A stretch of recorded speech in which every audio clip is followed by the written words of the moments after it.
El tema 13 es corrección geométrica, es uno de los temas que consideramos tanto fundamentales en el tema que atañe a esta materia, materia que cartografía digital. Corrección geométrica va a ser lo que nos va a dar la posibilidad de darle una validez o una calidad cartográfica a nuestros trabajos desarrollados en computadora, que es el objetivo de esta materia, ¿no? O sea, toda información que nosotros obtengamos del tipo mapas, imágenes o lo que sea como fuente de datos para la generación de una cartografía, va a ser necesario que de alguna forma la referenciemos. Estamos hablando de cartografía, nosotros estamos siempre ligados a la superficie terrestre, ¿no? O sea, planos, mapas que están ligados a la superficie terrestre.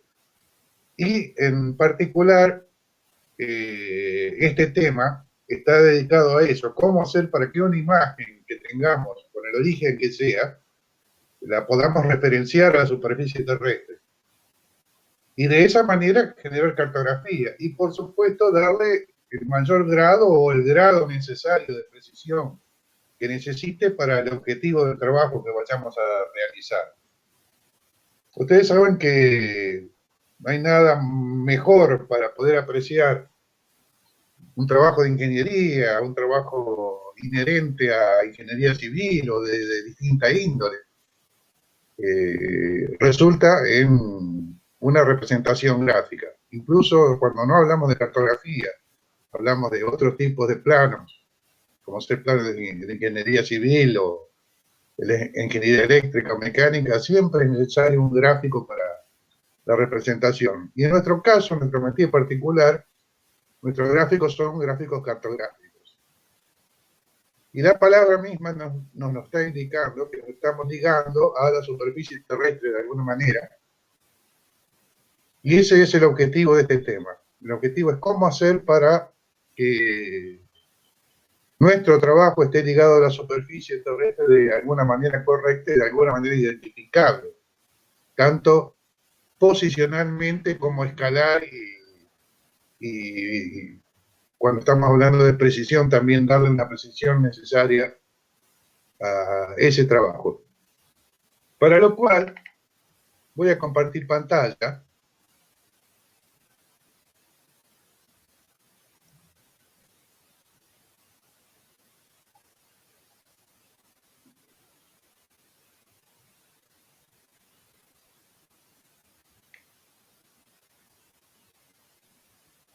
Me voy a poner este PowerPoint, que es el PowerPoint destinado a este tema 3, donde que vamos a explicar un poquito un tema que no pertenece a esta materia, es tema de otra materia, pero que se hace necesario para que tengamos a ciencia cierta una noción, por lo menos, primaria de lo que estamos hablando. Y ese tema son proyecciones y datos. Porque cuando nosotros estamos hablando de georreferenciar, nos vamos a referenciar mediante un sistema coordenado a la superficie terrestre.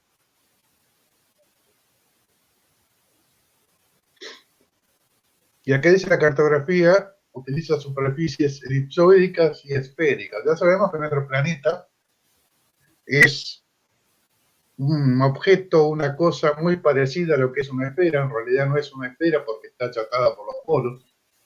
Y en realidad tampoco es una esfera porque existen diferencias de altitud en varias partes del terreno, e incluso en la parte que está ocupada por agua, que ya sabemos que es la mayor parte de su superficie,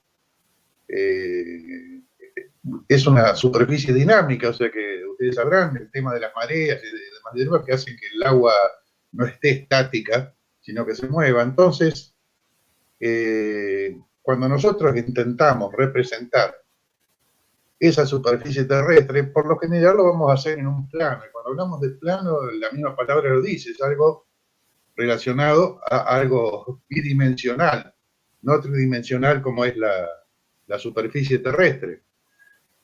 Que en realidad se lo denomina a su forma cierta como un geoide. Y sabemos que geo significa tierra. En definitiva, lo que nosotros vamos a intentar hacer cuando hacemos cartografía es representar esa superficie terrestre de alguna manera, y para eso vamos a utilizar los sistemas de referencia. En definitiva, también son proyecciones que se realizan de esa superficie a un plano. Y esa proyección la vamos a generar mediante proyecciones cartográficas. Estos son modelos geométricos matemáticos que relacionan la superficie, ya sabemos que es curva de la Tierra, con una superficie de proyección desarrollable luego en un plano.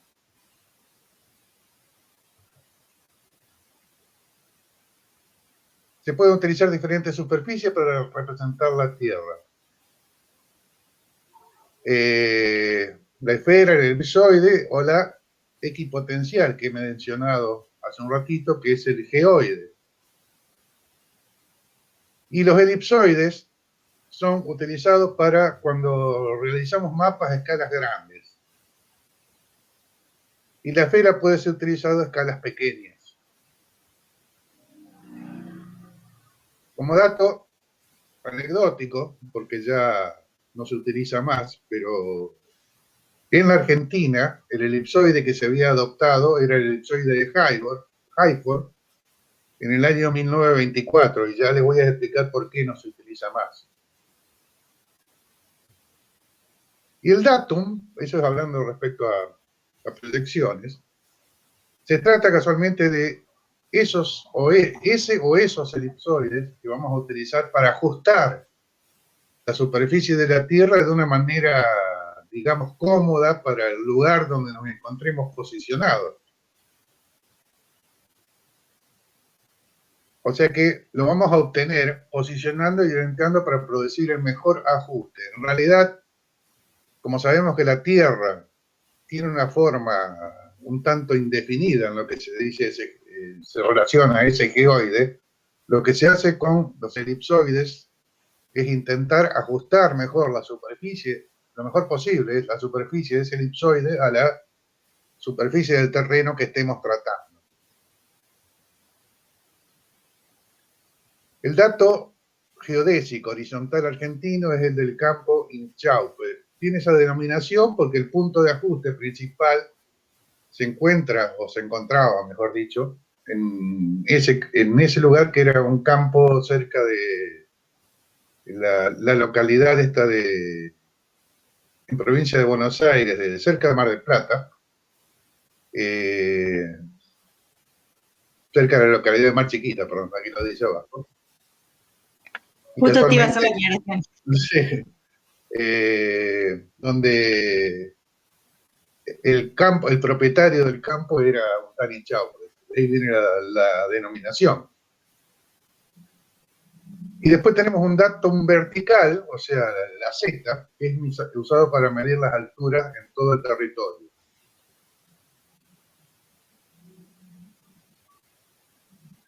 El punto de inicio del datum vertical es el nivel medio del mar establecido en algún punto de la costa litoral, por medio de mediciones sistemáticas de las alturas durante un periodo mínimo de 12 años.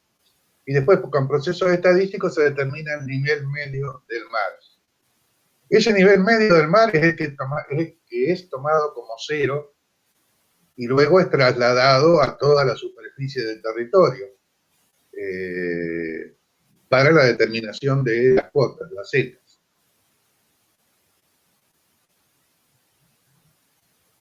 Eso, o sea, es trasladado con nivelaciones de alta precisión. Ustedes sabrán que el Instituto Geográfico Nacional, ahora antes era el militar, dispone de una red de puntos geodésicos ubicados en casi todo el territorio nacional, para que los que vayan a hacer mediciones, nivelaciones, tengan donde apoyarse y trasladar todos sus levantamientos con la cota relacionada a ese cero adoptado para la República, ¿no?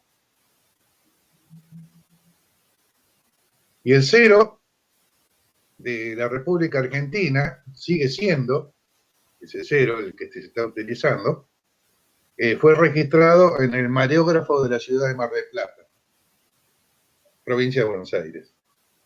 O sea que el cero oficial se tomó mediante mediciones sistemáticas durante 12 años en el puerto de la ciudad de Mar del Plata. Las proyecciones son las que permiten trasladar esa información, como ya les he dicho, proyectada de la Tierra a un plano. Y por supuesto que su objetivo es destinarlo a las proyecciones cartográficas, ¿no? Cada punto de la superficie de referencia con sus coordenadas geográficas, latitud, longitud. Una vuelta pregunté si tenían noción de qué significaba latitud, longitud. En realidad le hice al revés a la respuesta. Si sabían qué significaban coordenadas angulares y no sabían responderme, cosa que me llamó la atención. Si ustedes están trabajando, o mejor dicho, estudiando una carrera relacionada a mediciones, esto tendrían que saberlo ya de antemano. Pero bueno, si no lo saben, cuando una superficie, como es la superficie terrestre, se arrima o se acerca a una superficie esférica, la mejor manera, o la mejor dicho, no la mejor, la única manera de dar una posición correcta de un punto en esa superficie es mediante ángulos, no mediante distancias. ¿Por qué no mediante distancias? Porque las distancias están relacionadas a segmentos o a rectas. Y en una superficie como es la superficie terrestre, muy cercana a lo que es una esfera, no existen distancias rectas. Siempre hay una curva o algo parecido a la curva relacionada a ello. Y eso es factible o, mejor dicho, mucho mejor relacionarlo mediante coordenadas angulares y no coordenadas rectas. De todas maneras, cuando vayamos a hacer cartografía, eso tenemos que trasladarlo a un plano y vamos a interpretar esas coordenadas como líneas rectas. Cuando estamos hablando de coordenadas X, Y, estamos hablando de coordenadas cartesianas rectangulares y están asociados a líneas rectas, ¿no? Profe, ¿podrías repetir eso? Que no me quedó muy claro. Bueno, aquí tenés el grafiquito que no había salido, ahora sale. Entonces, lo que nosotros estamos intentando es relacionar algún punto de la superficie terrestre de alguna manera trasladado a un plano. Y eso es lo que se denomina proyección. ¿Cómo hago yo para trasladar ese punto a una superficie en un plano? Linealmente siempre voy a tener errores, voy a tener deformaciones. Fíjense aquí en el gráfico, el puntito, ¿se ve el cursor del mouse? Contéstenme, por favor. Sí, profe. Bien, el puntito en la superficie es este, pero cuando yo lo traslade proyectado en el plano me va a dar esto, o sea que hay una diferencia. ¿Se nota? Ese punto, cuando yo lo ponga en coordenadas rectas, X, Y, me va a arrojar un error. Siempre tengo que ser consciente de ello. El que no me va a dar un error si a ese punto yo lo determino mediante un valor de latitud-longitud. ¿Por qué? Porque angularmente siempre va a estar perfecto dentro de esa superficie cercano a una esfera. De allí que venga que la mayoría de las veces, la mayor parte de las veces, las posiciones terrestres se den en valores angulares, tanto de latitud norte o sur, tanto de longitud este u oeste. De ahí vienen los famosos paralelos y meridianos. ¿Qué son los paralelos? La latitud, que angularmente están desarrollados desde el centro de la Tierra hasta hacia los polos, por eso es latitud norte, latitud sur. ¿Qué significa? latitud norte 30 grados, que si yo trazo un ángulo de 30 grados respecto al centro hacia el norte, me va a generar una circunferencia que corta la superficie terrestre a ese valor angular. ¿Se comprende? Y en el caso de la longitud, que serían los meridianos, se mide también en longitud este, longitud oeste, pero como allí no hay una referencia como ser los polos, se tomó o se combinó ya muy antiguamente que el cero de los meridianos pasaba por la localidad de Greenwich, es una localidad de Inglaterra, y tenía un desarrollo a partir de ese meridiano que tocaba la localidad de Greenwich, supongamos que está en esta posición, hacia el oeste, hacia el este, hacia el oriente, hacia el occidente. En definitiva, eso nos da una posición perfecta. Ahora, es muy difícil representar en un plano valores angulares porque nos dan curvas, no nos dan líneas rectas. Ahí se utilizaba, profe, los triángulos esféricos para el cálculo de diferentes puntos, de longitud y latitud. Exacto, pero eso ya está referido al método matemático para el cálculo de posiciones y demás hierbas. Yo lo que me estoy refiriendo a cuál es el sistema que se adopta y el por qué. ¿Se alcanza a comprender o hay alguna duda?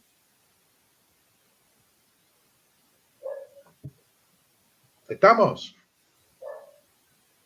Si estamos, continúo. Si no, preguntan, no hay ningún problema, ¿eh? Bueno, entonces, todo muy lindo con el tema de coordenadas angulares, latitud, longitud, pero eso, como ya les he dicho, es muy difícil de ser representado en un plano. De allí que se adoptan las proyecciones que me permiten generar en un plano esa superficie. Sean conscientes que siempre va a haber una deformación, siempre va a haber un error implícito, pero nos permite representarlo en un plano que es la forma más cómoda, podríamos decir, que tenemos de representarlo. Hay un sinnúmero de proyecciones cartográficas generadas, acá menciono algunas: UTM, Gauss-Kruger, policónica, Lambert, estereográfica. En Argentina se han adoptado las Gauss-Kruger. Se lo divide en 7 fajas al territorio. Las fajas nacen desde el polo y se desarrollan mediante valores angulares, casualmente angulares. ¿Por qué? Porque están medidas en función de latitud y longitud. O sea que el territorio se lo ha dividido en fajas angulares y la amplitud de esas fajas es de 3 grados. O sea que cada 3 grados, en lo que refiere a meridianos, se genera una faja. Con esas 7 fajas se cubre todo el territorio. Ahora fíjense que, como bien vos dijiste, que son triángulos esféricos, no son planos. Y esos 3 grados se determinaron para que la deformación sea tolerable, podríamos decir. Y para el sector antártico se adopta una estereográfica polar. ¿Qué significa? Que es directamente un plano y desde el centro de la Tierra se proyecta la superficie del territorio antártico, que le pertenece a la Argentina, por ejemplo, para su representación.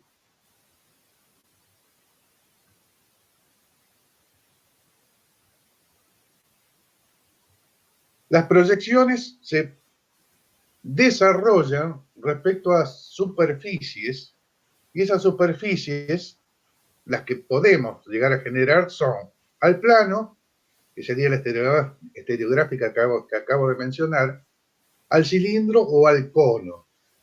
También existen las poliédricas, o sea, una combinatoria, por ejemplo, de cilindros o de conos. Pero en definitiva, deben ser superficies desarrollables en el plano. Y desarrollan 3 tipos de proyecciones: las azimutales, las cilíndricas y las cónicas. Cada una tiene su propia característica y aquí tiene unos grafiquitos. En el primero, el que está a la izquierda, perdón, ahí tenemos una azimutal, que es una proyección plana directamente, o sea que los puntos se proyectan del centro de la Tierra, pasan por la superficie terrestre y se generan en ese plano. Las cilíndricas, que por lo general se apoyan en algún lugar de la superficie terrestre, y luego abriendo ese cilindro obtenemos el plano representativo de nuestra cartografía. Y las cónicas, de la misma manera que las cilíndricas, también se apoyan en algún lugar de la superficie terrestre y al abrirse desarrollan la posibilidad de cartografiar ese área. Cada una, como bien dice, tiene su propia característica. O sea, es mucho mejor una cilíndrica cuando nuestro territorio está muy cercano, por ejemplo, al Ecuador. Y cuando vamos a trabajar en territorios como ser el nuestro, que está más cercano, sería para el sur, no para el norte, ¿no? Algunos de los meridianos, es muy probable que lo óptimo sea arrimar esa superficie mediante un cono que esté tocando ese área correspondiente al paralelo, dije meridiano, a un paralelo. Pero en definitiva, esta sería la estructura de las proyecciones. ¿Por qué esas tres? Porque son las que se pueden desarrollar luego en un plano.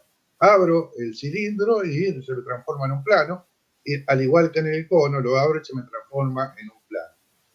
Ahora fíjense que en el cilindro se conservan las posiciones perpendiculares de los ejes X y Y. En cambio, en las cónicas ya el eje X sería un tanto curvo y no, en este caso, el eje Y. Por eso, cada una tiene su propia característica.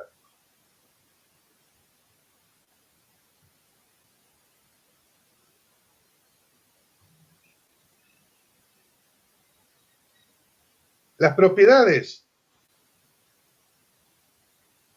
tienen que ser invariantes.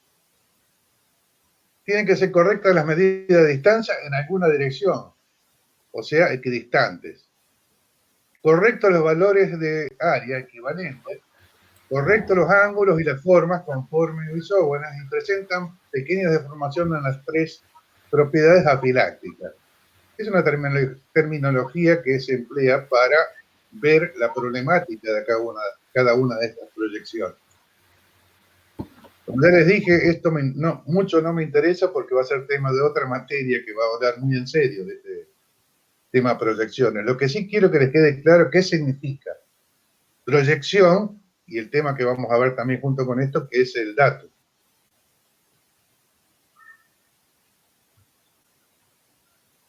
Y los sistemas coordenados, los datos espaciales están relacionados a una locación sobre el planeta. Y para ello, ya sabemos que nosotros nos manejamos en un mundo tridimensional, así que necesitamos un sistema de 3 coordenadas. Y tenemos que establecer un conjunto de reglas que permitan establecer ese tipo de localización específica.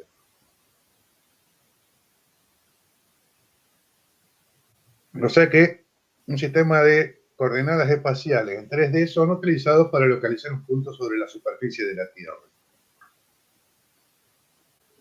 Es representado generalmente por latitud, longitud, ya lo hemos dicho, y una altura relativa a algún mente de referencia en la Tierra, como en este caso hemos mencionado por Argentina, el cero del puerto de Mar del Plata. Siempre esos sistemas coordenados van a tener su origen en el centro de la Tierra.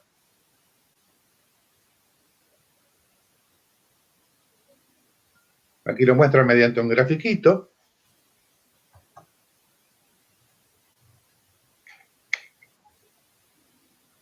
Todo lo que acabamos de decir.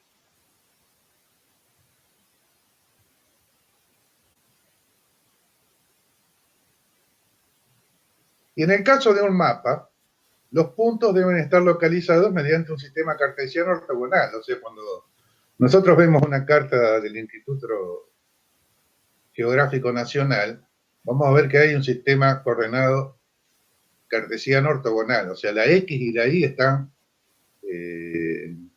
perpendiculares y son rectas las líneas generadoras para ese sistema. Y el sistema es bidimensional, ¿por qué? Porque está en un plano. También puede representarse mediante coordenadas polares, o sea, coordenadas angulares, sabiendo la problemática de que ya las líneas dejan de ser rectas. Y estos sistemas permiten definir biunívocamente una posición de un punto en el planeta. ¿Qué significa esto? Que un punto va a tener coordenadas X, Y y Z tanto, o latitud, longitud y Z tanto. Y a su vez, una latitud, longitud y Z tanto, o X y Z tanto, responden a un único punto en la Tierra. Es más o menos parecido a lo que es la definición de función en matemática, ¿no? Y en los planos, o sea, cuando estamos generando cartografía y eso lo volcamos a lo que es un plano, la problemática pasa a ser el hecho de que nosotros la posición la tenemos definida por una coordenada X, una coordenada Y. Pero ¿cómo definimos la Z? Por ejemplo, uno de los ejemplos es mediante curvas de nivel. Ustedes sabrán que curvas de nivel serían isocurvas a donde el terreno tiene la misma altura. Se fija una equidistancia cada 1 metro, cada 50 centímetros, lo que sea, y se trazan esas curvas donde sería que el terreno está cortando a esa altura la superficie que determina esa curva. También se puede determinar con puntos acotados, es muy común, por ejemplo, para las cúspides de las montañas, representarlo con un punto y decir tal cota, tal altura para ese punto en particular, igual para el fondo de algún pozo. Y en el caso particular, MDT son modelos digitales de terreno, que es tema 4 para nosotros, una representación mediante una nube de puntos que nos permite definir una forma del terreno. Pero dejémoslo a esto para el tema 4.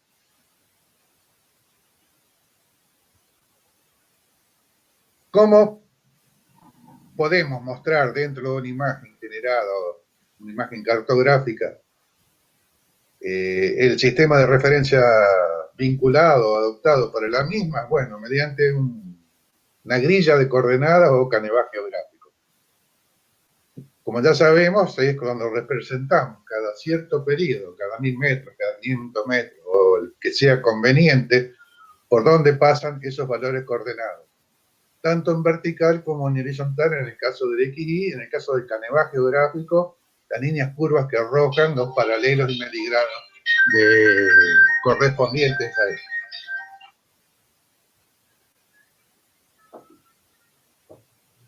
Perdón.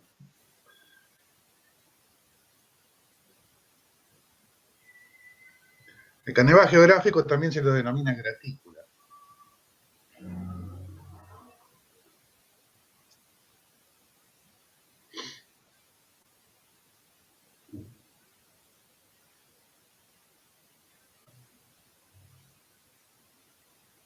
Una cosa que quería mencionarles, ustedes recordarán los mapas mundi o los mapas de la República Argentina que nosotros utilizábamos para hacer nuestros trabajos en la escuela primaria o en la secundaria.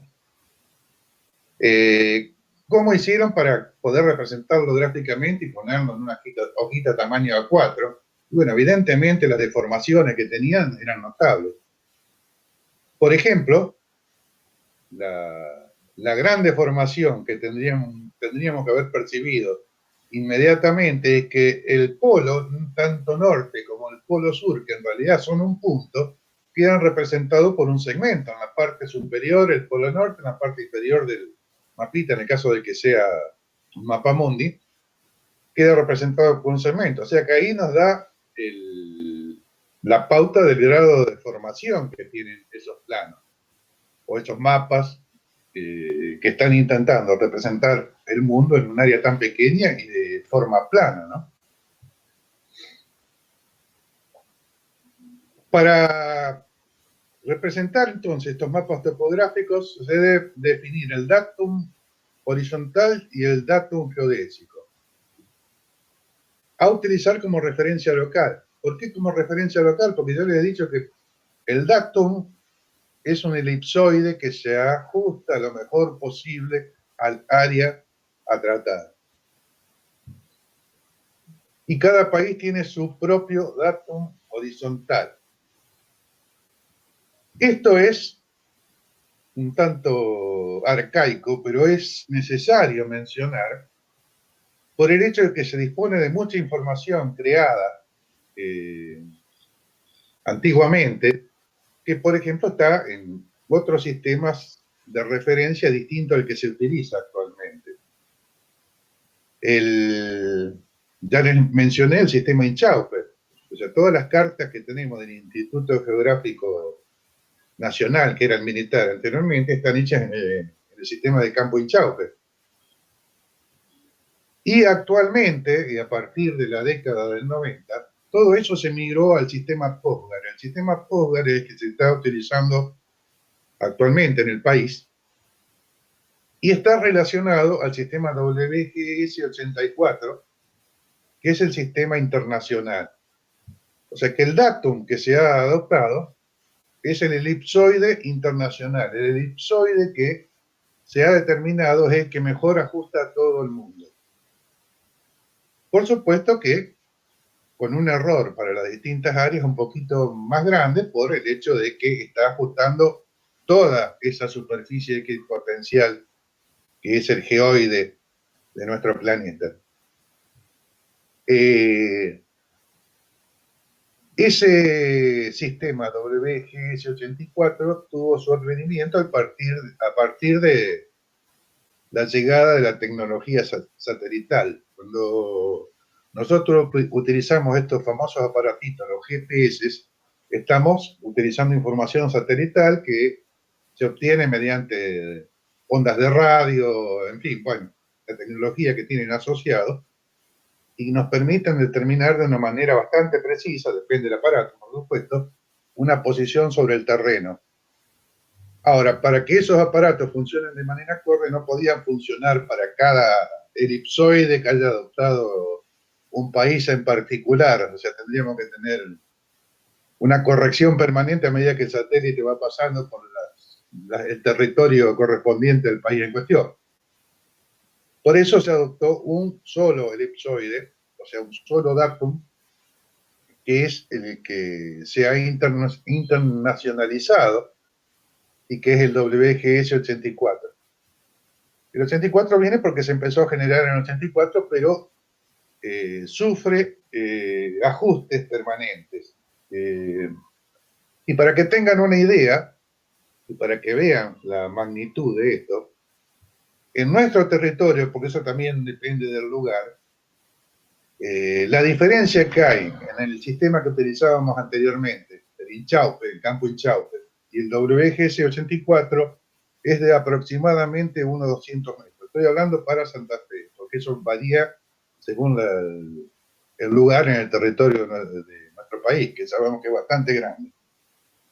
O sea que hay que tomar en cuenta eso. Cuando vamos a tratar con una información que tiene un cierto ya tiempo de uso, puede llegar a ocurrir que esté en un sistema de proyección que no es el que se está utilizando actualmente y que ya fue definido, todo el mundo lo utiliza, como este WGS 84, que es el sistema que utilizan los satélites. Aquí tienen un grafiquito y exagerada la cosa, la superficie equipotencial que es el geoide, y un elipsoide que sería, que intenta abarcarlo en su totalidad, y otro elipsoide que está intentando adaptarse lo mejor posible a una superficie en particular de ese geoide.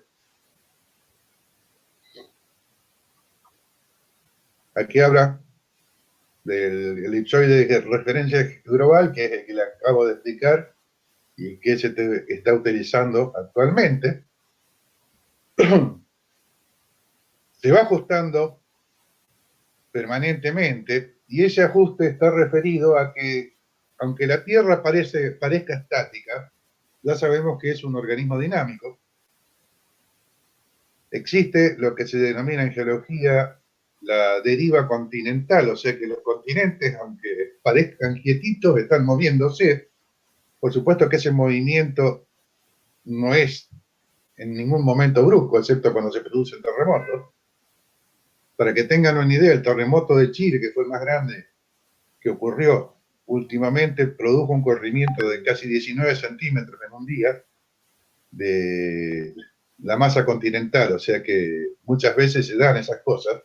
Por supuesto que 19 centímetros para nuestro planeta es muy poco, pero para semejante masa de tierra es mucho, es muchísimo.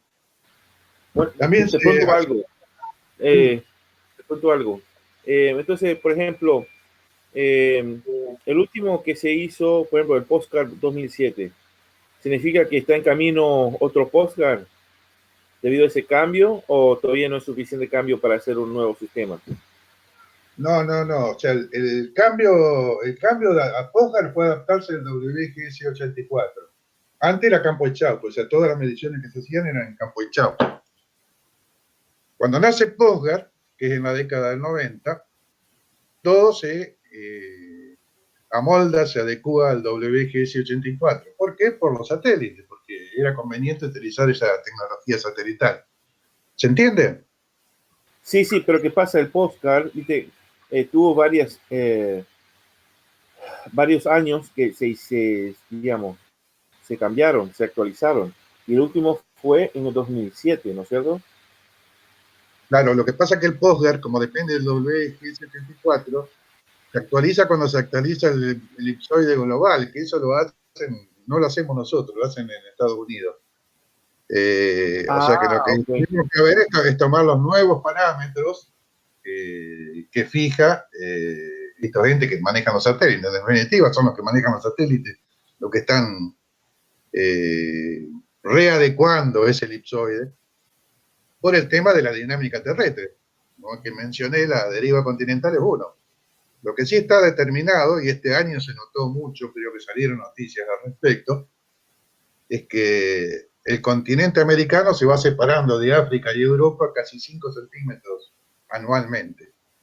O sea que en un año el océano Atlántico crece 5 centímetros y por supuesto en detrimento del Pacífico. El Pacífico se va achicando 5 centímetros. Eso es fruto de la deriva continental y lo que termina provocando ajustes en el sistema global que es el WGS 84. ¿Se entiende? Se entiende bien, gracias. Bien.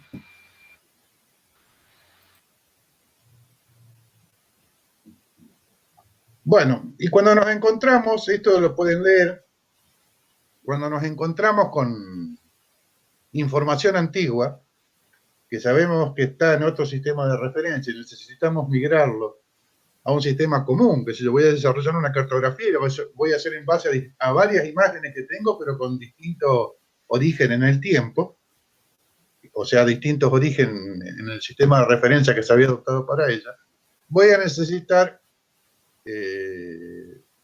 realizar una transformación de coordenadas que puede involucrar tanto el sistema de proyección como el datum. No voy a abundar más en esto, lo pueden leer del apunte, está todo en el apunte.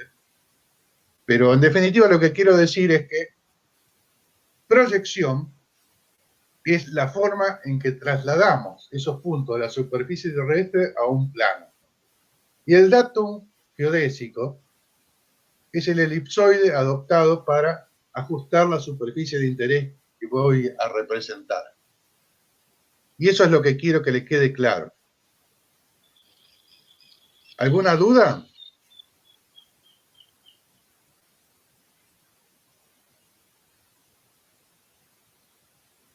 ¿Se entiende bien cuál es la diferencia entre proyección y datum? Muchas veces se confunde eso, por eso quiero que quede perfectamente claro. Proyección, llevar al plano. Donde tengo 3 formas, hasta ahora no se ha por lo menos generado ninguna otra, que es a un plano propiamente dicho, a un cilindro o a un cono. Y depende de dónde ubique ese cilindro, ese cono, el tipo de proyección también que voy a obtener. Datum es un elipsoide que se ajusta a la superficie que vaya a tratar. Y en este momento ese datum ya está fijo, que es el WG64, o sea, el sistema global de todo el mundo, donde existe un elipsoide que intenta arrimarse lo mejor posible a toda la superficie del planeta. Por supuesto, también tengamos en cuenta en ello de que ese ajuste provoca algunas diferencias, algunos errores en algunos territorios, ¿no? O sea, no puede ser ecuánime para todos, pero por lo menos permite que la tecnología satelital, esta que nos facilita tanto la posición en algún lugar del planeta, de esa manera puede realizarse, si no, no podría realizarse.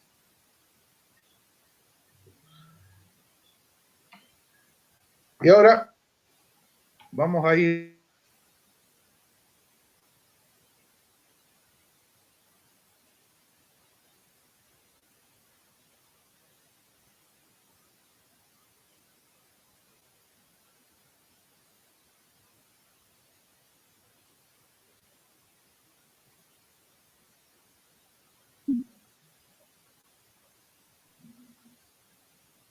porque lo que nosotros vamos a hacer es, en definitiva, a una imagen disponible por cualquier medio que tengamos, intentar referenciarla de manera adecuada al trabajo que tenemos que realizar. Y en definitiva, esa transformación involucra 2 pasos. Uno es un cambio de posición, un cambio de escala y un cambio de forma de la imagen. Y el otro, cuando estamos hablando de imágenes raster, que por lo general es nuestro métier, es poder darle un valor a el píxel en cuestión resultado de esa corrección. O sea que existen 2 problemáticas, una posicional y otra espectral. Una relacionada a dónde va a terminar ese píxel en cuestión cuando yo lo ubique geográficamente, y el otro qué colorcito va a tener, para que se entienda un poco mejor. O sea que hay ciertas propiedades que no varían cuando nosotros realizamos una corrección geométrica. Por lo general el objeto es trasladado, rotado, expandido o comprimido. Y también habría que agregarle acá que muchas veces cambia su forma. Depende del tipo de origen que tenga el dato que voy a tratar. Todo este tipo, mejor dicho, todos estos mecanismos que permiten corregir posicionalmente, porque acá me estoy refiriendo a la corrección de la posición de los píxeles, se realiza mediante operaciones geométricas, ¿no? Estas operaciones tienen distinta nominación. Por ejemplo, una operación de congruencia preserva el tamaño y la forma. Si preserva el tamaño y la forma, lo único que va a hacer cambiarlo de posición y, por ejemplo, rotarlo. En el caso de la geometría de afinidad, preserva las distancias, o sea que puede variar la forma, pero las distancias se van a mantener, sería este ejemplo. En el caso de la proyectiva, preserva las líneas rectas, pero no preserva el paralelismo. O sea que, por ejemplo, de un cuadrado podría obtener un rombo. Y después tenemos las topológicas, que son las más restrictivas, y permiten distorsiones de todo tipo.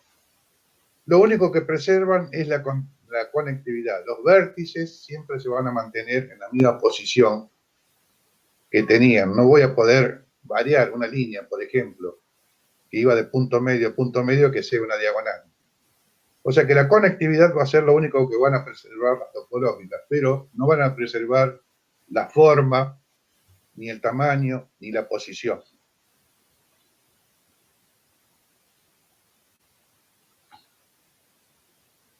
Si un punto es fijo, de su transformación resultará en el mismo punto, o sea, no cambia en nada. La transformación que preserva la distancia también preserva ángulos, áreas y volúmenes. O sea que es la famosa geometría euclidiana, la más restrictiva. Y las transformaciones con foro preservan ángulos, no la distancia. O sea que no preservan ni el tamaño ni la forma. Tienen propiedades de semejanza, pero no de congruencia. O sea que el objeto en cuestión transformado puede cambiar de tamaño. Otras transformaciones preservan la orientación, esas se llaman directas, y las que no preservan la orientación, opuesta.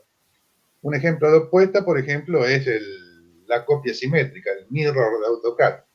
O sea, no preserva la orientación, pero sí preserva la forma. Acá aparecen una serie de fórmulas, no me interesa mucho, si quieren leerlas en el apunte, pero por lo general todo este tipo de transformaciones derivan de transformaciones del tipo matricial. Por ejemplo, para una transformación de este tipo para valores x, y, el resultado nos va a dar una transformación que conserva la distancia entre puntos y figuras cuando el determinante principal sea más o menos 1. En el caso de que sea menos 1 sería una simetría. O sea, de orientación invertida. Pero no me va a cambiar ni el tamaño ni la forma del objeto.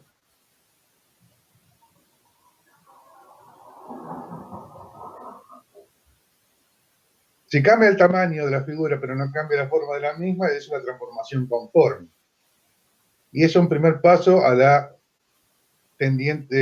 generación de la isometría.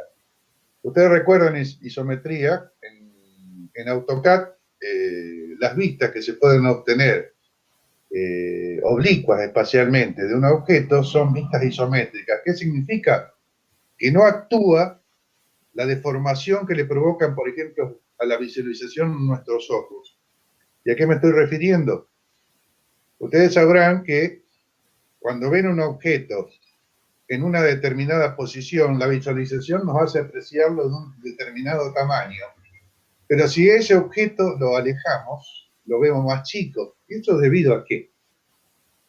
Que nuestra visual no es recta. Si fuera recta yo lo vería del mismo tamaño, no importa la distancia que se encuentre. Nuestra visual es cónica. ¿Por qué es cónica? Y ya lo vimos en tema 1, porque están los ojos de por medio que tienen una lente de cristalino. Y esa lente provoca que la visual sea,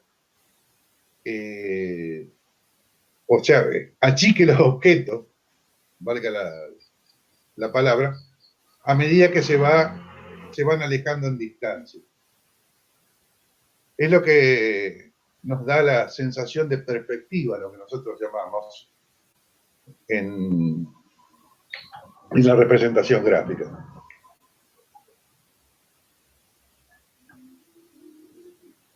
Bueno, acá aparecen una serie de ecuaciones también que están a modo ilustrativo del por qué. Fíjense que aquí aparece también para la determinación de las distancias, el famoso Pitágoras, y donde el valor K es el coeficiente de expansión o contracción. O sea, cuando hacemos un cambio de escala, o sea, un cambio de tamaño de la imagen, estamos aplicándole un valor K que responde a esta formulita. La transformación por afinidad o transformación lineal. En este caso, lo que se produce es un cambio de escala, una rotación, pero no hay cambio en las distancias. Y esto es muy importante a tener en cuenta, porque cuando nosotros vayamos a hacer correcciones geométricas, va a haber una pauta a tomar en cuenta que está ligada al origen de la información Y si esa información tiene una proyección recta, la podemos realizar mediante una transformación lineal o por afinidad. En el caso de que esa proyección no sea recta, ya no vamos a poder aplicarla. ¿A qué me estoy refiriendo? Si nosotros tenemos una imagen satelital, los sensores satelitales censan la superficie terrestre de manera recta. No hay una lente de por medio. Sus sensores van barriendo o tienen la cantidad de sensores necesaria para obtener una imagen mediante una proyección recta hacia la superficie terrestre. Por ende, toda imagen de origen satélite se puede corregir geométricamente de manera lineal. Ahora, cuando el origen de la información, por ejemplo, es una fotografía, por ejemplo, puede ser una fotografía aérea sacada con un avión, un dron o lo que sea, que intervino una cámara, la cámara tiene una lente, y allí la proyección pasa a ser cónica, igual que el caso de nuestro cosmos. Y en el caso de que la proyección sea cónica, ya no puedo realizar una corrección lineal de esa imagen porque hay deformaciones no lineales. Ustedes sabrán que si tenemos un fotograma, o sea, toda una cámara, para obtener esa imagen, el único punto cierto del fotograma es el punto central. A medida que nos vamos desplazando hacia los bordes o hacia los vértices del mismo, se provocan deformaciones y esas deformaciones no son lineales, sino que son curvas. Efecto de la proyección cónica que le provoca la lente.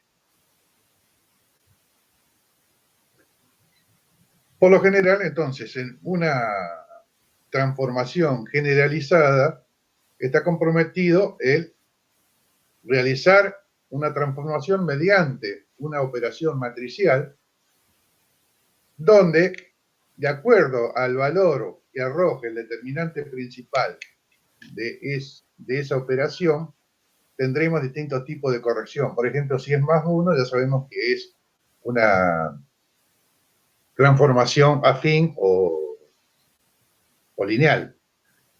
Y en el caso de la transformación generalizada, o sea, cuando ese determinante da un valor distinto de 0, allí tendremos deformaciones de todo tipo.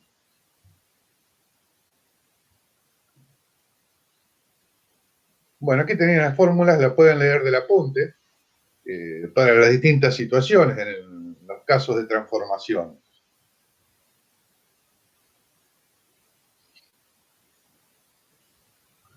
Siempre una transformación afín cambia una curva de grado n por una otra curva del mismo grado, o sea que no me va a provocar un problema matemático que significaría que me cambie de grado, en definitiva, el polinomio que significa esa función.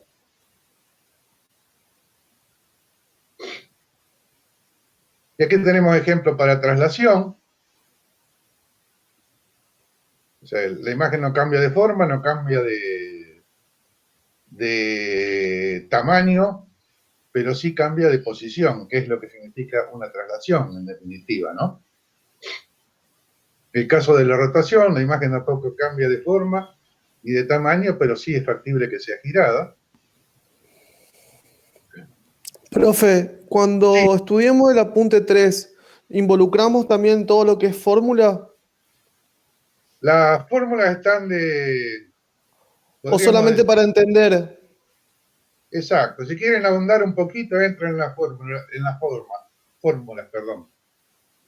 Lo que me interesa es que tengan conceptualmente sabido el hecho de qué es lo que están haciendo cuando realizan una corrección geométrica. O sea, en definitiva están haciendo una transformación y todo esto es explicativo matemáticamente cómo se realiza, pero no voy a ahondar en las fórmulas estas de transformación. Lo que sí, el por qué voy a ocupar una transformación lineal o afín, y el por qué voy a emplear otro tipo de transformación en el caso de que sepa que mi origen de información no es recto, o sea que no es factible de ser corregido linealmente. Después, todos los tipos de transformaciones aquí lo tienen explicado y tienen su aplicación matemática en las fórmulas, pero no me interesa. Lo que sí conceptualmente sepan que existen ese tipo de transformación y que están aplicados muchas veces en la corrección geométrica de las imágenes. ¿Se entiende, chicos? Sí, profe. Bien. O sea que, y aquí dice algo muy importante, el objetivo de la corrección geométrica no es modificar la información de la imagen, sino modificar la visual de ella. O sea que, ¿qué estamos haciendo cuando lo estamos corrigiendo geométricamente? Lo estamos mirando desde otro punto de vista que nos da una posición adecuada para la imagen en cuestión. Ustedes habrán visto que si yo miro un objeto perfectamente vertical al mismo, la imagen que obtengo del mismo no es igual que si yo lo mismo lo miro de una posición inclinada. Sufre deformaciones visuales. Y lo que estamos buscando, casi siempre en una corrección geométrica, es el hecho de que cada elemento constituyente de la imagen esté visto desde una posición perfectamente vertical y recta desde arriba.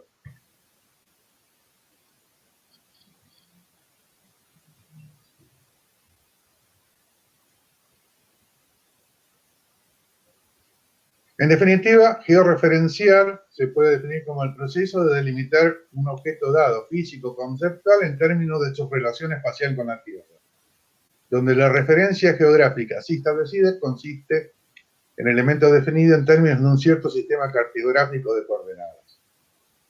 De allí que yo les hablé al principio de sistema de proyección y datum, porque la referencia va a ser un sistema de proyección y un datum.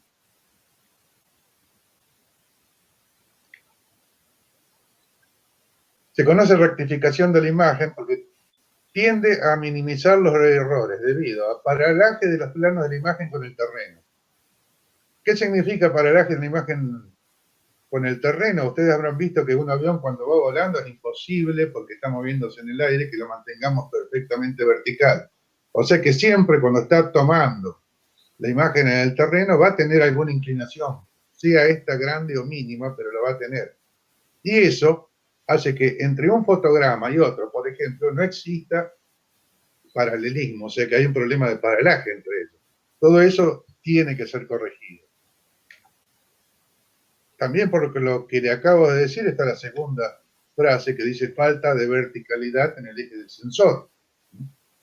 Hasta los satélites que parecen estar perfectamente mejor dicho, girando en una órbita, pero perfectamente verticales al terreno, tienen que sufrir correcciones en el desarrollo de su trayectoria muchas veces, y eso hace que tampoco el paralaje sea perfecto. Hay otro problema, y eso lo vamos a ver a medida que vayamos avanzando, que es la influencia del relieve en el terreno. Muchas veces si ese relieve es muy abrupto, requiere una ortorrectificación. ¿Qué significa una ortorrectificación? Que no solamente vamos a involucrar la coordenada X y Y en la corrección, sino que va a ser necesario la Z, y muchas veces va a ser necesario la utilización de un modelo digital del terreno para poder apoyarse a un cierto nivel de precisión en una corrección geométrica. Y otro problema que puede darse está debido a distorsiones propias del sensor del sistema proyectivo, ¿no? No nos olvidemos que estos aparatos tienen que atravesar la atmósfera y pueden también tener problemas operativos en la medición que en definitiva están haciendo del terreno.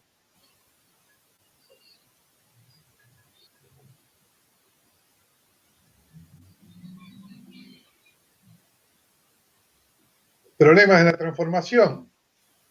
transformar los valores de una imagen de acuerdo con un modelo matemático cuyo resultado es equivalente a la misma imagen, tal como se vería al observarla desde otro punto de vista. Es lo que acabo de explicar anteriormente, ¿no?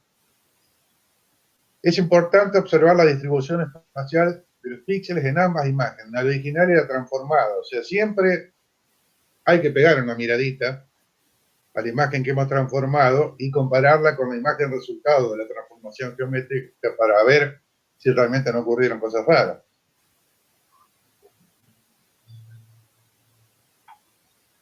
Y como siempre, como se trata de una imagen raster, los píxeles van a asumir una estructura matricial, tal como están ordenadas en la memoria de la computadora, ¿no? ¿Qué significa esto? Que no va a poder caer un píxel arriba de otro, porque crearía una ambigüedad también para lo que es el concepto de una imagen raster.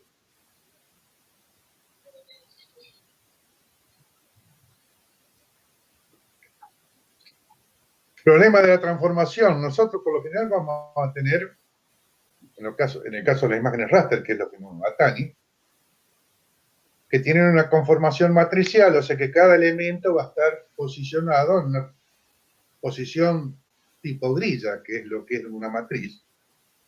Y los nuevos píxeles obtenidos de la transformación, y sobre todo cuando hay una rotación en la grilla, pueden adoptar esta posición. Eso no trae ningún problema en lo que respecta al resultado de la imagen corregida en lo posicional, pero vamos a ver que puede traer un problema para qué valor le damos al valor espectral del píxel. Recuerden que en una imagen raster esta celdita tenía un valor de n asociado, y si el resultado fue esta otra, ¿qué valor le doy a esta otra celda que es el resultado de la transformación geométrica que he realizado? Eso requiere de algún tipo de operatoria que permita salvar esa situación.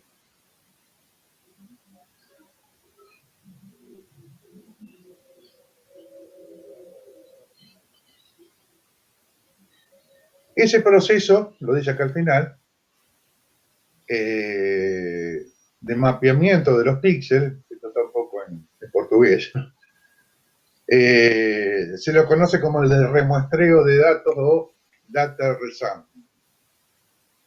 Recordemos que el resultado de la corrección geométrica de una imagen raster es otra imagen raster, o sea que va a tener esa estructura matricial, igual que la imagen original.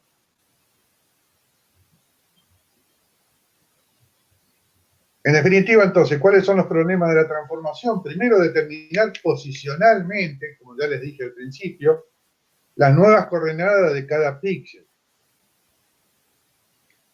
No puede ser discontinuo, o sea, no pueden quedar lugares en la imagen resultado que no tengan un valor del píxel asociado. Y el segundo problema es el cálculo del valor de luminancia de esos píxeles resultados, o sea, de la imagen corregida.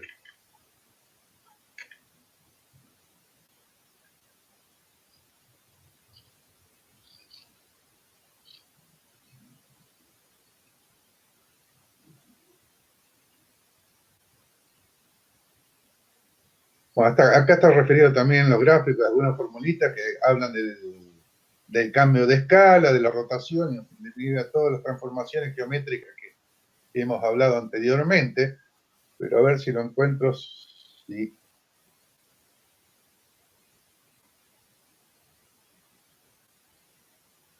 Bueno, y aquí habla, esto lo pueden leer del apunte, está todo en el apunte, de los distintos tipos de transformaciones que se utilizan en la corrección geométrica. Y esto es lo que quería mencionarle, o sea, ya pasado por alto la primera transformación que tenemos que realizar, que involucra el cambio de posición, tamaño y orientación del píxel, y el segundo problema es qué valor de n va a tomar el píxel. Uno de los métodos es el del vecino más próximo. ¿Qué significa esto? que el píxel va a tomar el valor del píxel más cercano a donde cayó en la transformación. O sea que va a medir la distancia del centro del píxel resultado a los centros de los 4 píxeles, y ya van a ver por qué digo 4 y no más, los 4 píxeles involucrados, y va a tomar el valor del que se encuentre más cerca. Eso significa el vecino más próximo.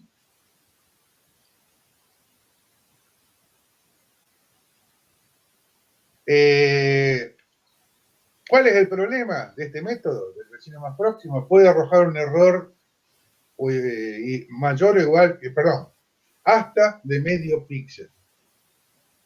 O sea que al tomar el más cercano, puede involucrar esto de que el píxel resultado esté errado en hasta medio píxel en lo que respecta a tamaño.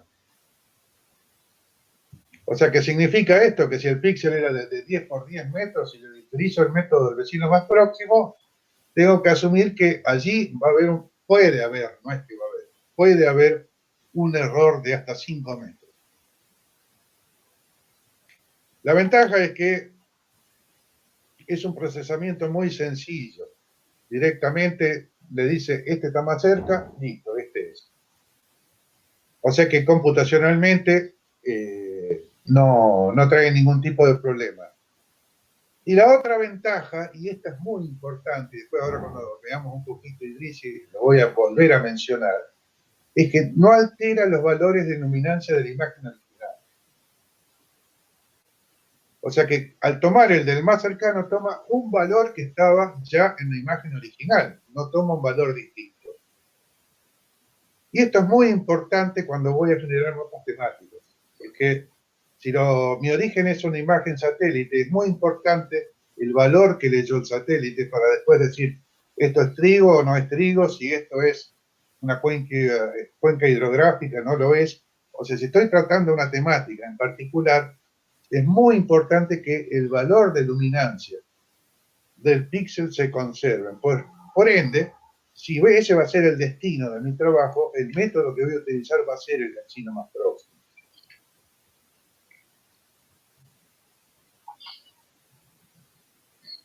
Y el otro método, y también es el que utiliza Idrisi nos permite el vecino más próximo, es el bilineal.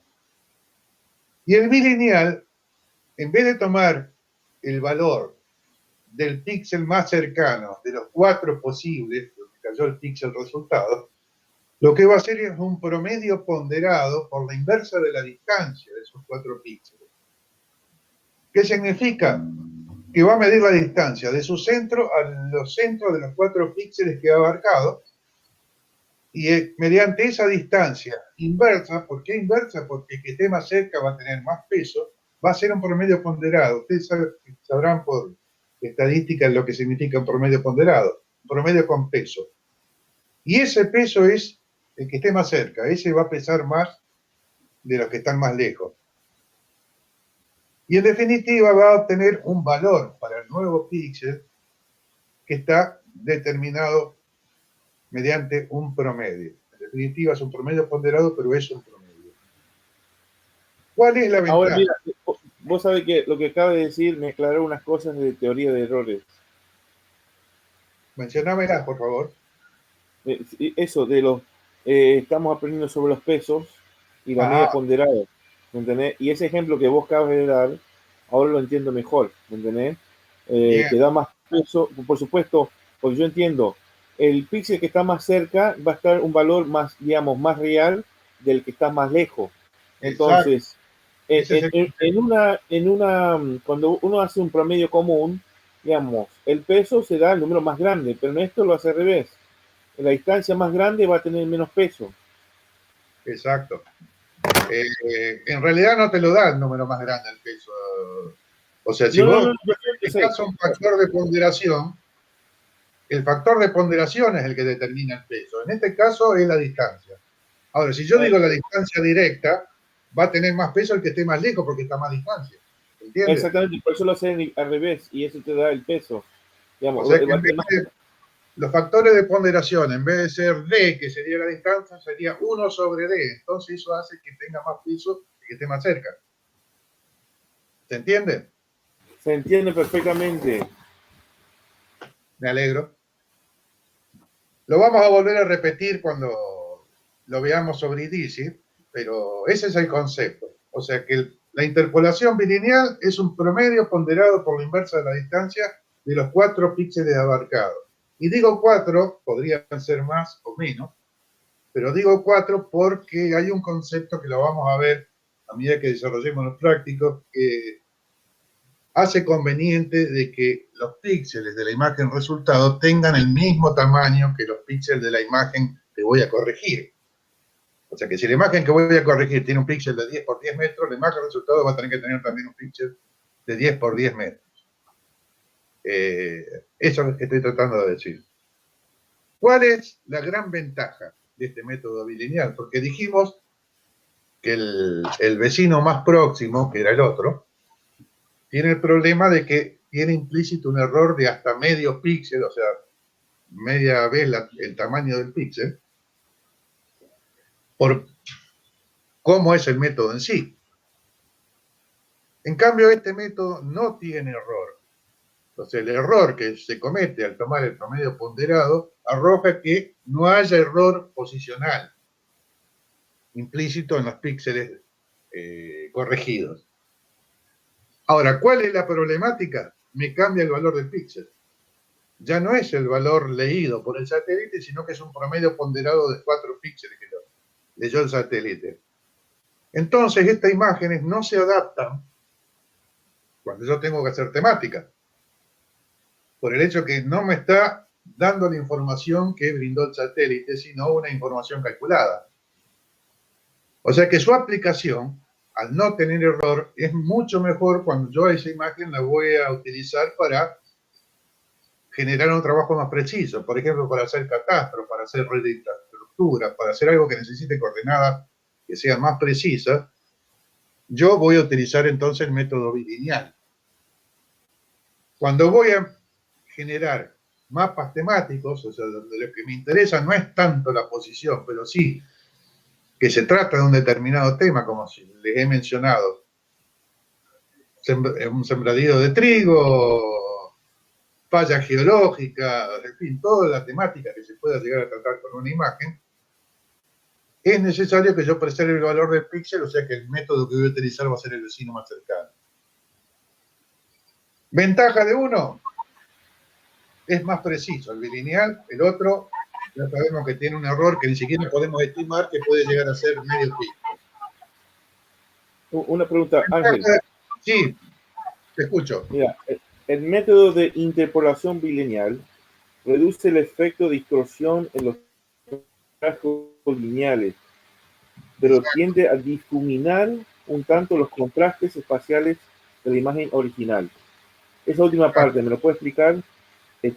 Bueno, porque difuminar un tanto los contrastes espaciales. Al ser un promedio ponderado, lo que hace también un poquito es igualar los píxeles, o sea, hacerle como un suavizado. Por eso te dice difuminar.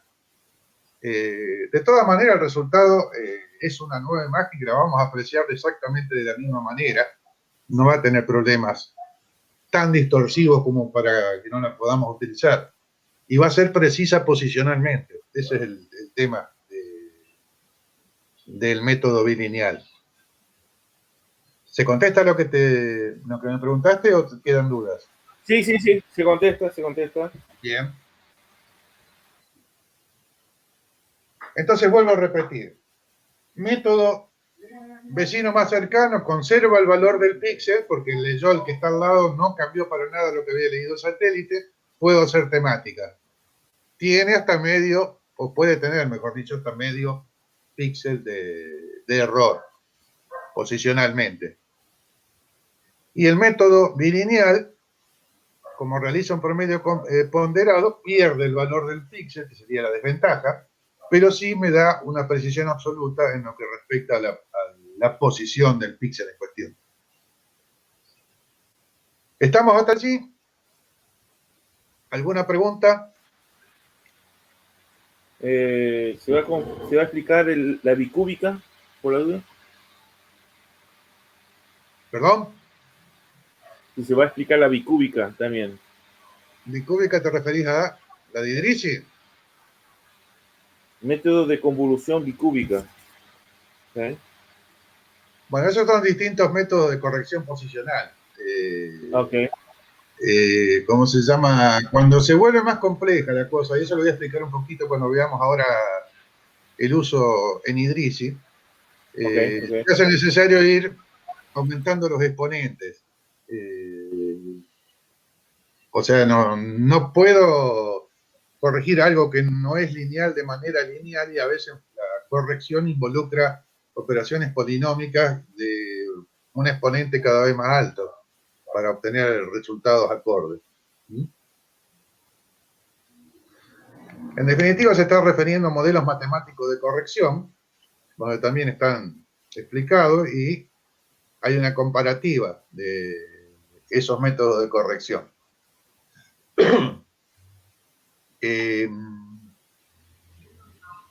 Lo importante y los usuales son el vecino más próximo y la bilineal. Los otros están porque existen, pero en realidad tienen una aplicación muy relativa.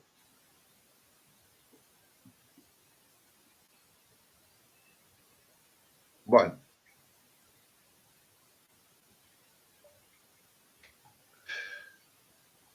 ¿Preguntas? Por ahora por el chat no preguntaron nada. Yo les aclaré que el tema de la corrección posicional era tema de examen. Bueno, eso lo vamos a machacar, y sobre todo cuando esté explicando Idrisi lo vamos a machacar mucho. Lo que tenemos es una práctica, creo que el práctico 6 y el 7 en Samantha, ¿no? Que están relacionados a corrección geométrica, que están apoyados sí. En esos dos, y también, bueno, trabajo final integrador. Bien. Yo lo que les voy a dar ahora, entonces, voy a volver. ¿Se está viendo mi pantalla? Sí, profe. Bien.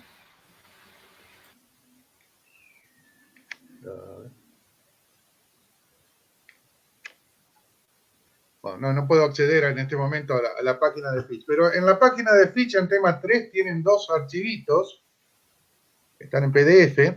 A ver si los puedo traer.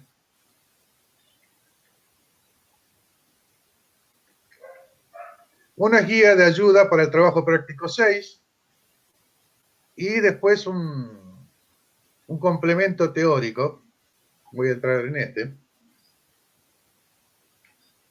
Este es el de complemento teórico. ¿Lo están viendo? Sí, profe, se ve. Bien. Donde está explicado más o menos cómo Sí, funciona. Ángel, si podés, amplía la ventana del PDF.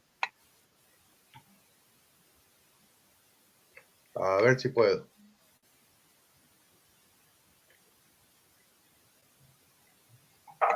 Desde allá arriba, donde tenés la cruz al lado, viste el minimizar, maximizarla desde ahí. A ver si se puede ver un poquito mejor. Si no, no importa, es por la imagen más que nada. No, la chica más todavía.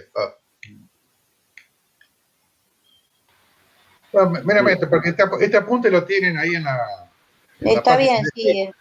Lo pueden ver de allí. Yo lo que quería mostrarles, aquí tenemos unos datos Si no, generales. presionando la flecha del costado de convertir, donde aparece el cartel azul que dice convertir, la flechita del costado a la izquierda. No la veo. Profe, entre la línea para bajar. Donde dice editar está una flechita negra.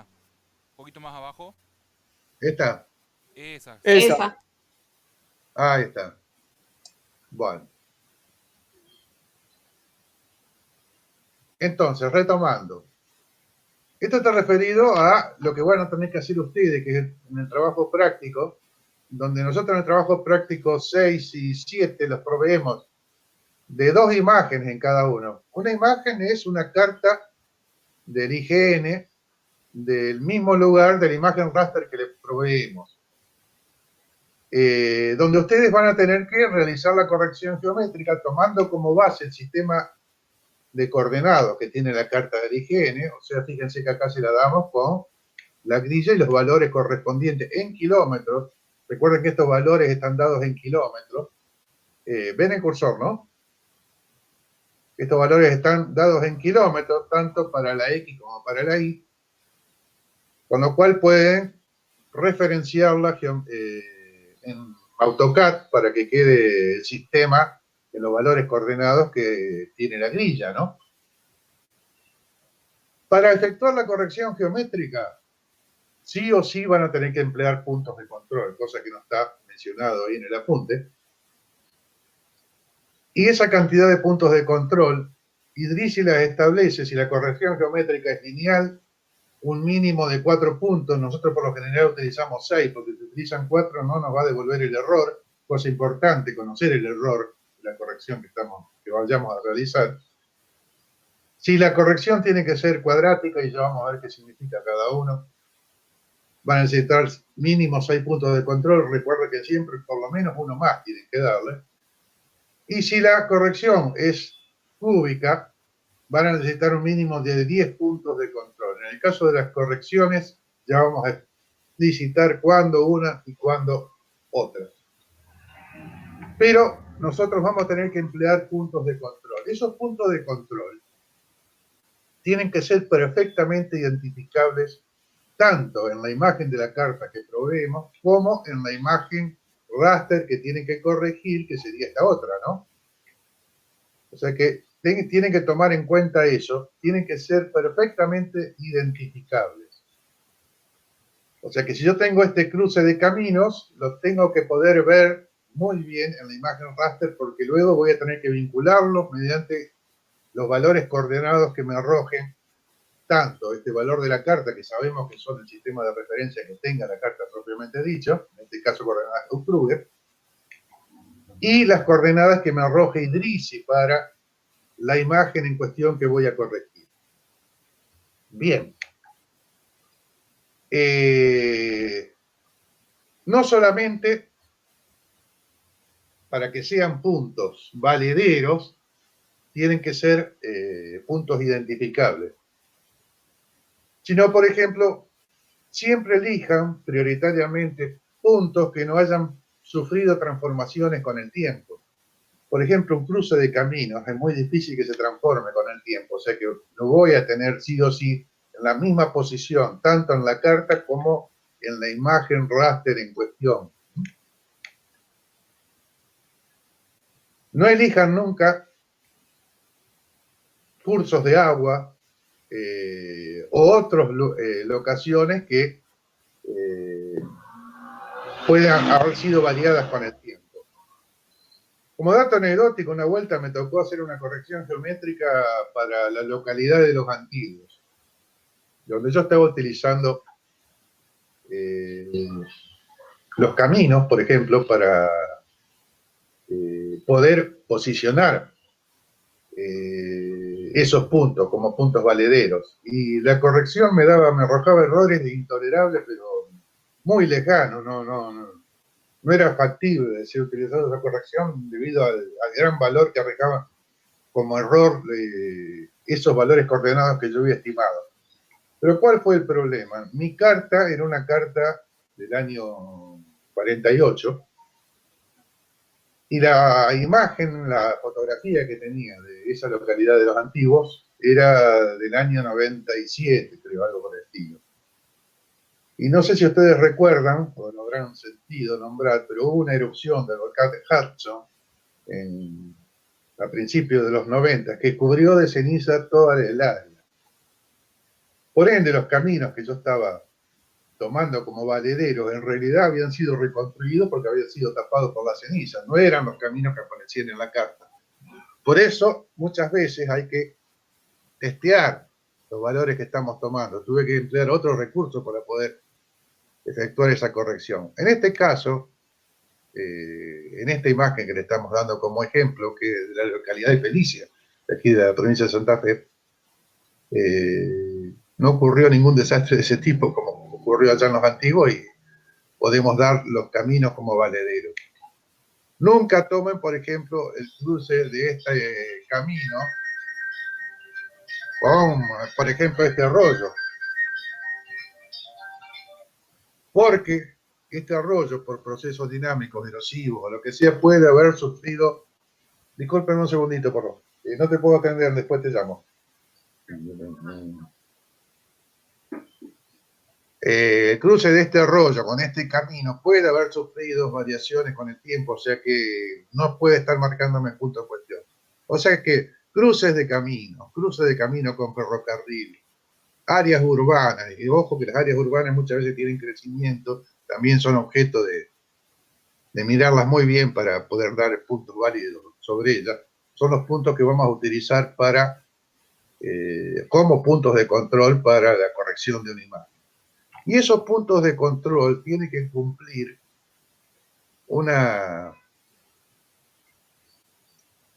tres pautas básicas para que también la corrección tenga peso, sea valedera.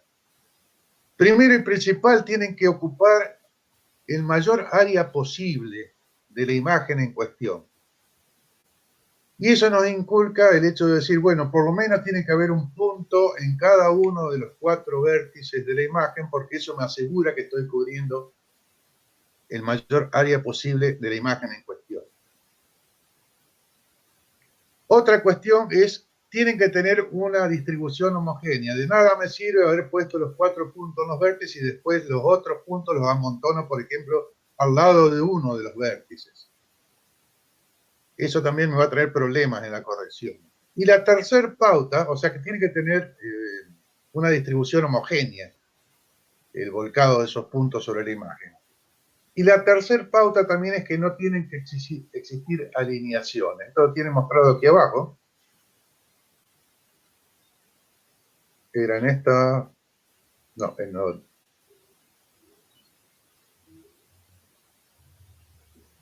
Aquí lo tienen. O sea, en este caso no están cubriendo el área porque no hay ningún punto en ninguno de los 4 vértices, ¿no es cierto? En este otro caso están los puntos en los 4 vértices, pero los otros 2 están muy cercanos al punto que está arriba a la derecha. Por ende, aquí no hay una distribución homogénea. Y el tercer problema, por ejemplo, aquí están los 6 puntos donde los 4 vértices están, pero los otros 2 están muy alineados, lo cual va a provocar que la corrección tienda a tirar a la alineación en detrimento de los otros puntos que he involucrado en la corrección. Y aquí damos un ejemplo que es el que empleé en la corrección de esta imagen, donde la distribución es correcta. Tengo una distribución que abarca todo el área, la distribución es homogénea y no hay ninguna alineación. Profe, Sí. te pregunto, no tiene que tener alineación, porque si vos pondrías un punto en cada uno de los vértices y los otros puntos los ponés aproximadamente en el medio, estaría mal si estarían alineados. Fíjate vos que si no existiera este punto, acá en el ejemplo, tendríamos alineación así, estarían alineados. O sea que no es conveniente poner, si voy a poner 5 puntos nomás, uno en el centro, voy a tener que desplazarlo, sí o sí. Genial. En este caso, tengo 4 puntos alineados, lo cual todavía lo provoca mayor al problema aún, ¿no? En la distribución correcta, fíjate que estoy ocupando los 4 vértices, no hay aglomeración de puntos en ningún área y no hay alineaciones entre ellos. O sea que esto sería una distribución correcta de los puntos de control. ¿Y por qué, profe, no tendría que haber una alineación? Porque la alineación de puntos tironea la corrección a la alineación y deja de darle peso a los otros puntos. O sea que esto que puse en los vértices dejan de tener sentido. ¿Se comprende? Genial. Sí, profe. Bien.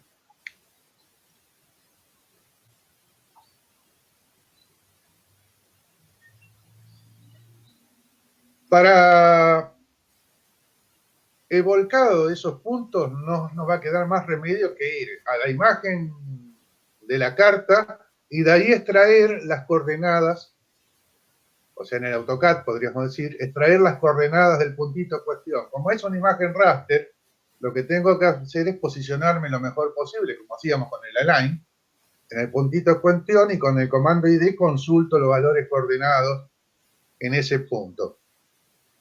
Y con lo cual obtengo estos valores, ¿no? Tanto de X e Y. Y lo mismo vamos a hacer en la imagen de Idrisi. Me voy a ir a Idrisi, me voy a posicionar lo mejor posible en el puntito perfectamente identificado, y le voy a poner los valores X, Y que me arroja Idrisi en la parte inferior, correspondiente al mismo punto que he relevado en la carta. Y en el archivo los vamos a volcar en esta posición a cada uno, separados por espacios en blanco. La única condición que pone Idrisi es que estén separados por espacios en blanco. Aquí hay un error, fíjense que dice 500,1. Recuerden que tiene que ser punto 1, no coma 1, porque si no me va a decir que esto es X y esto es Y. Yo quiero que sea 500,1, no 500 para X, 1 para Y. ¿Se comprende? O sea que esta coma no va, tiene que ser punto.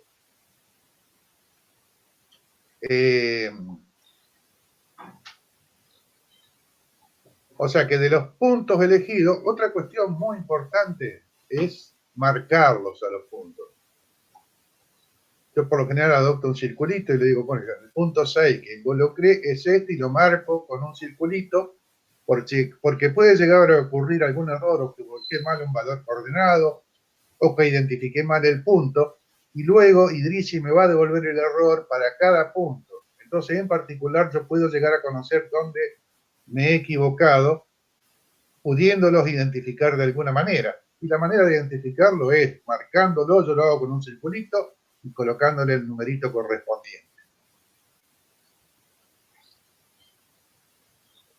O sea que esta sería la estructura de un archivo de correspondencia de Idrisi, que sería el archivo de los puntos de control que va a utilizar Idrisi. Se puede utilizar el editor de Idrisi o el bloc de notas para generar este archivo. Y la extensión va a ser .core. O sea que si yo le pongo felicia.core, yo sé que es el archivo de puntos de control para la corrección de esa imagen Felicia. Como ejemplo se lo estoy dando, ¿no? El primer valor es la X que me arroja en Idrisi la imagen. El segundo valor es la Y que me arroja Idrisi en la imagen. El tercer valor es la X de la carta en AutoCAD.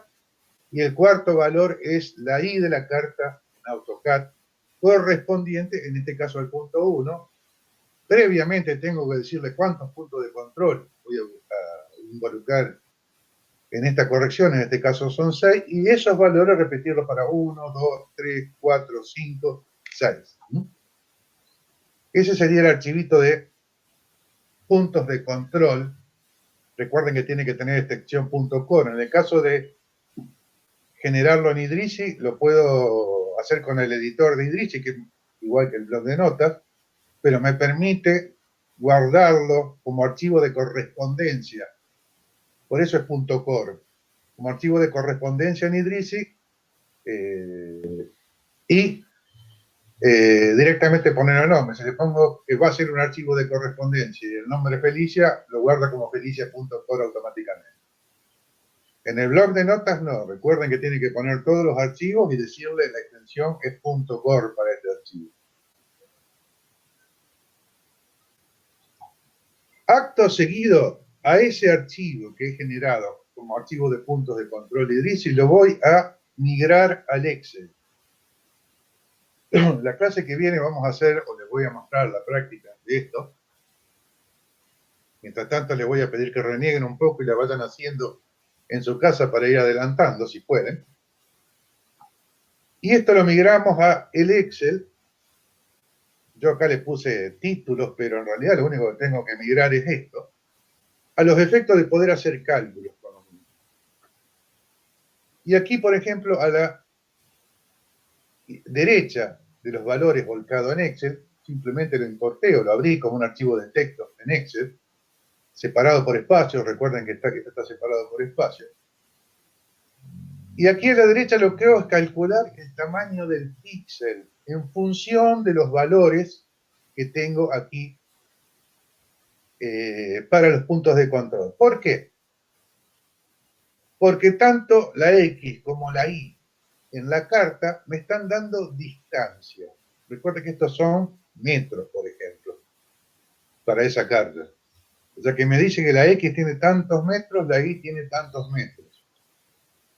Y si yo efectúo la diferencia de la X del punto 2 menos la X del punto 1, que es lo que está haciendo aquí, dividido la diferencia que me da Idrisi entre la X de Idrisi del 2 menos la X de Idrisi del 1, lo que obtengo es el tamaño del píxel. Muchas veces lo he explicado con el ejemplo de los azulejos a esto. Si tengo 1 metro de pared y ese metro lo cubro con 5 azulejos, el resultado es que el azulejo tiene 20 centímetros de tamaño.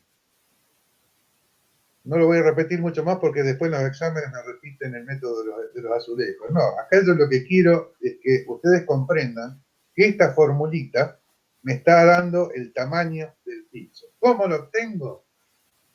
X de 2 menos X de 1 dividido X de Idrisi de 2 menos X de Idrisi de 1. ¿Por qué? Porque esto es la distancia de esta X que hay entre ambos puntos, y esto es qué cantidad de píxeles hay, esta diferencia, entre esos dos puntos también. Si divido la distancia por la cantidad de píxeles, me dice qué tamaño tiene el píxel. Un segundo. Sí. Esos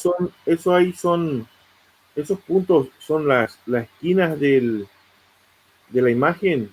No, son los puntos de control que yo involucré en la corrección. O sea que punto 1, lo ves aquí, punto 1, punto 2, punto 3, punto 4, punto 5, punto 6. ¿Lo ves? Sí, ¿cómo sabes? Mi pregunta es, ¿cómo sabes cuántos, digamos, ahí, usted usando la fórmula de la distancia, pero ¿cómo sabes cuántos píxeles hay? Porque las coordenadas, perdón, esto no lo expliqué, tenés razón. Estos valores coordenados que me devuelve Idrisi cuando yo consulto el mismo cruce de camino del punto 1, en realidad lo que me está devolviendo es cantidad de píxeles. Si vos te fijas, el mínimo máximo en Idrisi, tanto para X como para Y, coinciden con la cantidad de píxeles. Si la imagen tiene 600 columnas, el mínimo X va a ser 0 y el máximo X va a ser 600. Si consultás el metadata de esa imagen. Ajá, sí.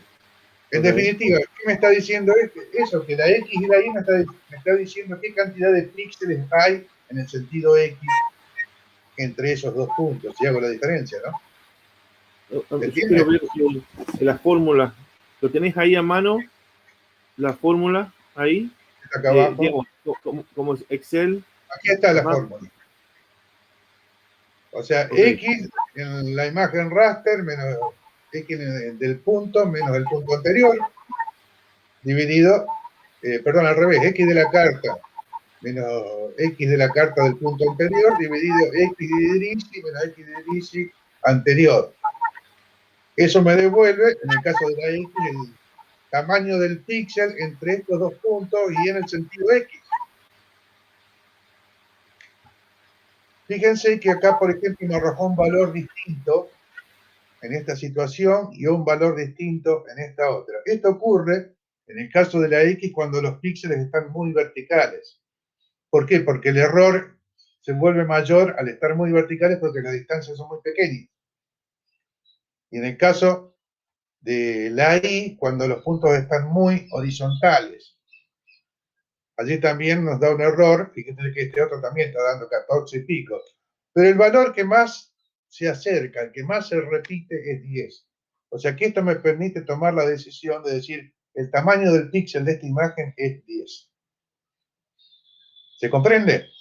O sea, sí, todo esto lo realizo para decir, bueno, ¿cuál es el que más se acerca a el valor del píxel de la imagen que estoy leyendo, que voy a corregir? En definitiva, este es el tamaño de la imagen, del píxel de la imagen que voy a corregir, la original. ¿Se comprende? Por eso los puntos tienen que estar homogéneamente, o sea, no en una línea. Acá no tiene nada que ver lo homogéneo. No tiene nada que ver. No tiene nada que ver. O sea, esto lo hago para decir, o terminar tomando la conclusión. El tamaño del píxel de la imagen de entrada que estoy leyendo tiene 10 metros. O sea, el píxel tiene 10 por 10. Es un dato trascendente porque a la imagen de salida me va a pedir que de alguna manera, después vamos a ver cómo, le diga qué tamaño va a tener el píxel de la imagen de salida, o sea, la imagen corregida. Y en este caso le voy a decir que tiene 10 metros. ¿Se comprende? Para eso lo he calculado. Porque, vos estás usando eso de la proporción. ¿Perdón? Es como escala, estás usando una proporción ahí. Claro. Sabes... En realidad no es proporción. Estoy dividiendo distancia en que hay entre dos puntos por cantidad de objetos que hay entre esos dos puntos. Si divido eso, me dice qué tamaño tiene el objeto. En este caso es el píxel. ¿Se entiende o no? Sí, lo entiendo. ¿Seguro? Sí, profe, se entiende. Vuelvo al ejemplo del azulejo. Si tengo 1 metro de pared y dentro de ese metro hay 5 azulejos, si divido el metro, divido 5, me dice el azulejo tiene 20 centímetros. ¿Se entiende? Y acá estoy haciendo exactamente lo mismo, nada más que acá son píxeles. Aquí me está diciendo, hay 790 píxeles a partir del origen para Idrisi, ¿no? Y hay 37 en el punto anterior. O sea que si hago la diferencia me dice qué cantidad de píxeles hay entre ambos puntos. Y acá me dice la distancia al punto 2 es tanto, la distancia al punto 1 es tanto. Si hago la diferencia, me dice qué distancia en X, porque estoy seguramente trabajando en X, hay entre ambos puntos. Si a esa distancia la divido por la cantidad de píxeles, me da qué tamaño tiene el píxel. Y estos errores, como ya les he dicho, a cada 11 y pico, a cada 12, a cada 14, se provocan porque hay mucha horizontalidad o verticalidad entre los puntos en cuestión. Pero ¿cuáles son los valores que más se repiten? 10, 10, 10, 10, 10, 10, 10. Evidentemente el tamaño del píxel es 10. Por eso lo calculo para todos. ¿Se comprende? Porque escribo la formulita una sola vez, después simplemente la voy copiando y obtengo el resultado. ¿Se comprende, chicos? Te pregunto, de esos números que sacaste ahí, de eso, ¿saca un promedio de todo eso o una media? No, un promedio no. Me fijo cuál es el número que más se repite. Y en este caso el que más se repite es 10. Entonces adopto tamaño del píxel para la imagen de salida 10. Ojo, tiene que ser igual o lo más parecido posible el tamaño del píxel de la imagen corregida a el píxel de la imagen a corregida. Pero te pregunto, pero vos lo truncaste. ¿Cómo? Está truncado el 10. Claro, digamos. Claro, o sea, porque no necesito que sea 10 exactamente los valores que tengo aquí. Quiero ver cuál es el valor más cercano al valor que necesito. Y el que más se repite es el 10. Entonces, evidentemente, el tamaño del píxel va a ser 10. Ya van a ver el por qué. A ver si lo tengo aquí abajo.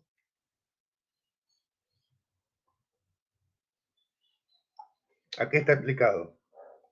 Fíjense, estos serían los píxeles de la imagen que voy a corregir. Fíjense qué pasaría si yo le doy al tamaño del píxel de la imagen corregida un tamaño mayor. Un solo píxel me está abarcando 1, 2, 3, 4 píxeles de la imagen a corregir. ¿Qué va a pasar? El próximo píxel lo va a poner aquí al lado. Y alguno o algunos de estos píxeles lo voy a perder. ¿Se comprende? Por más que le dé el vecino más cercano al método bilineal, alguno de estos píxeles lo termino perdiendo. O sea que darle un tamaño mayor al píxel de la imagen corregida que al del original me va a hacer perder información. ¿Se comprende? Al revés, este es el píxel de la imagen a corregir y este rojito es el píxel de la imagen corregida. ¿Qué ocurre? Fíjense la cantidad de píxeles, y todavía podría poner más, que van repitiendo la misma información, que es la de este otro. Esto me provocaría información redundante, o sea, información sin sentido, que a los efectos informáticos es igual de perniciosa que perder información. De allí que si yo obtengo un tamaño del píxel, o sea, le doy a la imagen de salida un tamaño del píxel igual o lo más parecido posible al tamaño del píxel de la imagen a corregir, lo que voy a hacer es no perder información y no volcar información redundante. ¿Se comprende? ¿Se comprende, chicos? Sí, profe, se entiende. Sí, sí, sí. Bien. Lo demás es operativo. Lo pueden leer, de este apunte lo tienen ahí en la página. Y lo vamos a desarrollar junto con el trabajo práctico que lo vamos a hacer como en la clase que viene. O sea, el miércoles que viene, si Dios quiere. Y por ahora los voy a dejar porque me interesa que se pongan a estudiar para el parcial, que ya le queda poco tiempo. ¿Alguna otra pregunta, chicos? No, profe. Recuerden el tema de la modalidad del parcial, que se va a crear un enlace para que ustedes suban la tarea, como tarea el parcial, que deben ponerle el nombre, deben ponerle el archivo también el nombre, deben adjuntarlo como PDF y que tienen plazo y pasado ese plazo el link se cae para subir. Tomen muy en cuenta lo que le acaba de decir Samantha, porque si se pasan del horario estipulado, les corta el sistema. No es que nosotros le pagamos la computadora, el sistema les apaga la computadora. No lo van a poder entregar. O sea que tómenlo muy en cuenta eso. Profe, así que el trabajo sería, bueno, el parcial va a ser un informe que lo tenemos que descargar, completarlo ahí, ponerle un otro apellido y pasarlo a PDF y de ahí mandarlo, en síntesis. Exacto. O sea, el nombre del archivo que generen va a ser su apellido y nombre, en ese orden. Pongan primero el apellido, después el nombre, como PDF y lo mandan. Listo, documento no es necesario. No, PDF para que no sea No, modificado. el documento, digo, el documento no es necesario ponerle. No, el apellido y nombre. Cosa ¿Listo? que lo podamos identificar. Recuerden, Samantha, era 1 hora y media, ¿no? Sí, 1 hora y media. O sea que el tema va a ser, arranca a las 10, termina a las 11:30 y van a tener 10 minutos para bajarlo. Pasó ese tiempo, lamentablemente no hicieron el parcial. ¿Estamos de acuerdo, chicos? Que tenemos sería hasta las 10. Las 10:10 para bajarlo. Arranca a las 10 y termina a las 11:30 y le quedan 10 minutos para bajarlo. Si pasados esos 10 minutos no lo bajaron, no hicieron el parcial. ¿Se entiende? Ok. Recuerda que son preguntas teórico-conceptuales que también pueden abarcar alguna pregunta operativa, o sea, parecida a los informes que realizaron para los trabajos prácticos.